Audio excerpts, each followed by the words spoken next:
Halo, saya Melina Rama Putri. Saya akan membahas tentang multikulturalisme, polaritas, dan keberagaman budaya di Indonesia serta dampak penyalahgunaan ilmu pengetahuan dan teknologi. Topik pembahasan yang akan saya sampaikan kali ini ada yang pertama, makna multikulturalisme, yang kedua, tantangan dalam menerapkan multikulturalisme, yang ketiga, pluralisme dan polaritas identitas, yang keempat, memahami keberagaman budaya, dan yang terakhir, dampak negatif penyalahgunaan ilmu pengetahuan dan teknologi.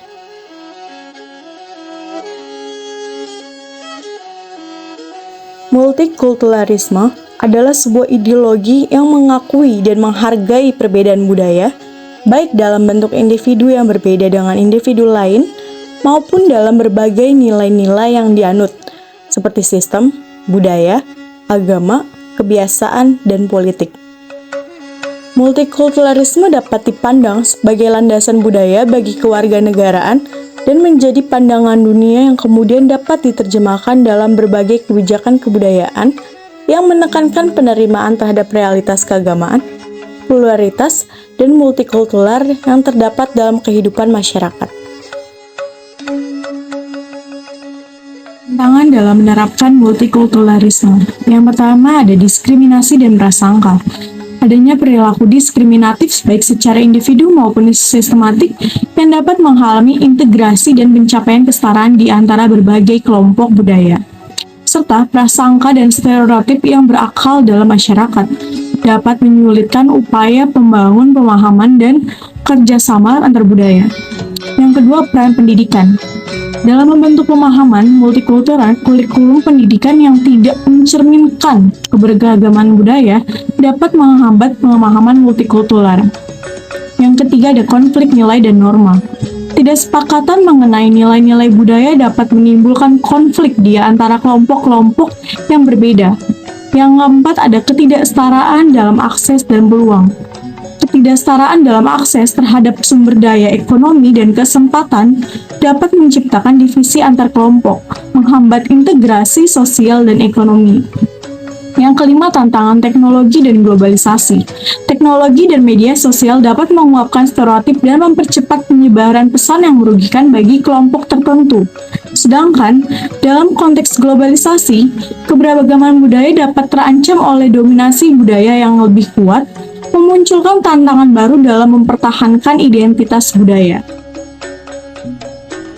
Pluralisme adalah suatu kondisi atau filosofi yang menekankan pengakuan dan penerimaan terhadap keberagaman dalam berbagai aspek kehidupan, seperti agama, budaya, etnis, atau pandangan politik. Pluralisme mendorong adanya dialog antara berbagai kelompok atau entitas yang berbeda dengan harapan dapat menciptakan pemahaman bersama, toleransi, dan kerjasama di tengah keberagaman tersebut. Pluralitas identitas merujuk pada konsep di mana seseorang mengidentifikasi diri memiliki atau menggunakan beberapa kepribadian atau identitas yang berbeda.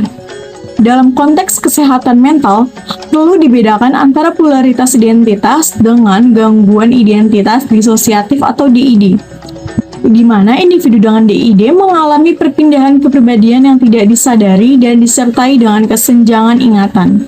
Sementara itu, individu yang mengklaim memiliki pluralitas identitas menyatakan bahwa mereka dapat beralih secara sadar antara kepribadian yang berbeda. Meskipun pluralitas identitas ini jarang terjadi, namun penting untuk memahami dan menghormati pengalaman dan identitas individu yang mengklaim memiliki pluralitas identitas. Ada beberapa manfaat pluralisme. Yang pertama, pluralisme membuka jalan untuk pemajuan dan pemahaman yang lebih baik terhadap berbagai aspek budaya. Ini mencakup bahasa, agama, adat istiadat, dan nilai-nilai yang berbeda di dalam masyarakat. Yang kedua, dalam lingkungan pluralistik, masyarakat memiliki akses ke berbagai pengetahuan dan perspektif. Ini menciptakan kondisi yang mendukung inovasi, karena beragamnya ide dan pandangan dapat menjadi sumber inspirasi bagi perkembangan ilmu pengetahuan dan teknologi. Yang ketiga, pluralisme menciptakan landasan untuk keadilan sosial dengan memperlakukan setiap individu atau kelompok dengan adil tanpa memandang latar belakang budaya atau identitas lainnya. Yang keempat, Dalam masyarakat multikultural yang pluralistik, berbagai bentuk pendidikan dan pengetahuan diberikan pengakuan dan penghargaan. Sistem pendidikan dapat mengakomodasi cara-cara belajar yang berbeda, memfasilitasi pemahaman lebih baik, dan memberikan ruang bagi beragam perspektif. Yang kelima, pluralisme dalam media menciptakan keberagaman dalam informasi dan opini yang diakses oleh masyarakat. Ini memastikan bahwa berbagai sudut pandang, cerita, dan informasi tersedia, membantu menghindari dominasi satu narasi atau pandangan tertentu. Keragaman budaya merujuk pada keberagaman dalam nilai-nilai, norma, tradisi, bahasa, agama, dan aspek-aspek budaya lainnya yang dimiliki oleh berbagai kelompok manusia. Di Indonesia, keberagaman adalah bagian dari identitas bangsa. Banyak faktor yang menyebabkan keberagaman terjadi, seperti sejarah dan agama. Keberagaman budaya menjadi inspirasi dari semboyan Bhinneka Tunggal Ika, yang berarti meskipun berbeda-beda namun tetap satu. Mengapa menghargai perbedaan budaya itu penting? Yang pertama, menghargai perbedaan budaya membantu meningkatkan kesadaran tentang keberagaman manusia. Ini memberikan individu wawasan yang lebih mendalam tentang berbagai latar belakang, tradisi, dan nilai-nilai yang ada di dunia. Yang kedua, ketika orang menghargai perbedaan budaya, mereka cenderung lebih terbuka terhadap orang-orang dari latar belakang yang berbeda. Hal ini membantu membangun harmoni dan kerjasama di antara individu dan kelompok-kelompok budaya yang berbeda. Yang ketiga, memahami perbedaan budaya dapat meningkatkan keterampilan komunikasi. Individu yang menghargai keberagaman budaya cenderung lebih efektif dalam berkomunikasi dengan orang-orang dari berbagai latar belakang dan mengurangi risiko miskomunikasi. Yang keempat, menghargai perbedaan budaya sama saja seperti mendukung prinsip inklusi, di mana setiap individu dihargai tanpa memandang latar belakangnya. Ini juga membantu mendorong toleransi, membangun jembatan antar budaya, dan mengurangi potensi konflik. Yang terakhir, menghargai perbedaan budaya dapat membantu dalam pelestarian warisan budaya. Melalui penghargaan terhadap tradisi, seni, dan bahasa, masyarakat dapat melestarikan kekayaan budaya untuk generasi mendatang. Ada banyak cara untuk menghargai perbedaan, dan saya hanya memberikan beberapa contohnya. Yang pertama, menghormati suku dan agama orang lain. Yang kedua, saling membantu dan menolong tanpa memandang latar belakang. Dan yang terakhir, mempelajari dan menghargai budaya dari daerah lain. Selanjutnya, saya akan membahas tentang peran pendidikan dalam membangun kesadaran antar budaya. Pendidikan memainkan peran penting dalam membangun kesadaran antar budaya di masyarakat. Melalui pendidikan, siswa dapat mempelajari tentang keberagaman budaya dan memahami nilai-nilai yang terkandung di dalamnya. Pendidikan juga dapat membantu siswa mengembangkan kemampuan komunikasi lintas budaya, meningkatkan toleransi, dan menghargai perbedaan. Ada beberapa strategi pendidikan yang dapat digunakan untuk membangun kesadaran antar budaya. Yang pertama, membangun kesadaran akan perbedaan dan keragaman budaya siswa melalui pelatihan bagi staf sekolah untuk memahami dan menghargai keragaman budaya siswa, serta membekali mereka dengan strategi untuk bekerja dengan siswa dari berbagai latar belakang. Yang kedua, mengembangkan program yang berfokus pada pengetahuan dan pemahaman tentang keanekaragaman budaya. Ini dapat membantu siswa dan guru lebih memahami keberagaman budaya yang ada dan memperkuat toleransi. Yang ketiga, mengenalkan siswa pada budaya dan nilai berbeda melalui kegiatan ekstrakurikuler yang beragam seperti seni, musik, dan tari. Yang keempat, menyediakan forum diskusi dan debat, mengadakan kegiatan dan acara multikultural, menggunakan materi pengajaran yang multikultural, dan membuat lingkungan belajar yang aman dan inklusif.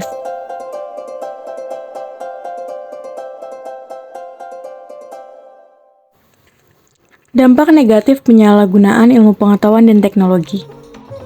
Ada beberapa dampak negatif dari penyalahgunaan ilmu pengetahuan dan teknologi. Yang pertama, dalam konteks multikulturalisme, penyalahgunaan iptek dapat mempengaruhi cara masyarakat berinteraksi dan menghargai keberagaman budaya dan identitas. Penyalahgunaan iptek dapat mengarah pada kemerosotan moral di masyarakat, khususnya di kalangan remaja dan pelajar, serta mempengaruhi pola interaksi antar manusia yang mungkin mengarah pada penyalahgunaan teknologi untuk menyebabkan masalah.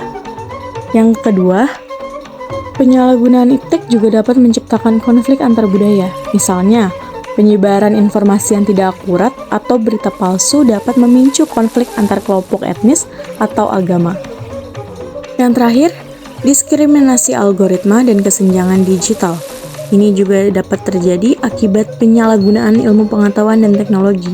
Diskriminasi algoritma terjadi ketika algoritma yang digunakan dalam teknologi cenderung memihak atau diskriminatif terhadap kelompok tertentu.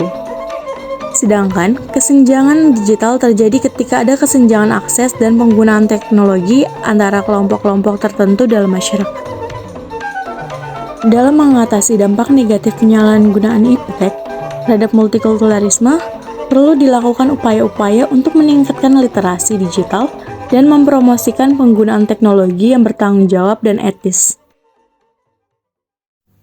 Jadi, memahami makna multikulturalisme, menghadapi tantangan dalam multikulturalisme, mengakui pluralisme dan pluralitas identitas, memahami keberagaman budaya dan mengatasi dampak negatif penyalahgunaan iptek adalah langkah-langkah kunci untuk membangun masyarakat inklusif, harmonis, dan berkelanjutan. Dengan pendekatan yang bijak dan inklusif, masyarakat dapat mengatasi perbedaan dan merangkul keberagaman sebagai kekuatan bersama.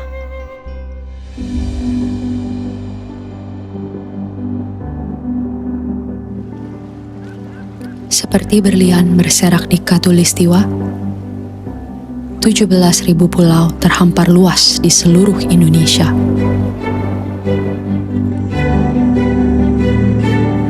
Lebih dari 700 bahasa, 300 suku, beragam budaya dan agama, tak mampu menghalangi kita menjadi bangsa yang satu.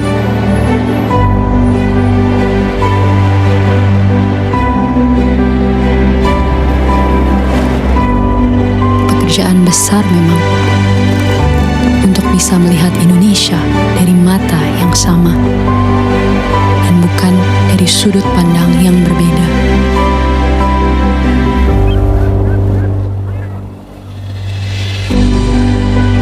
Tetapi ini Indonesia, tanah kaya yang masyhur akan perbedaan dan keramahannya. Tanah lahirnya masyarakat yang terbuka dan memiliki daya juang tinggi.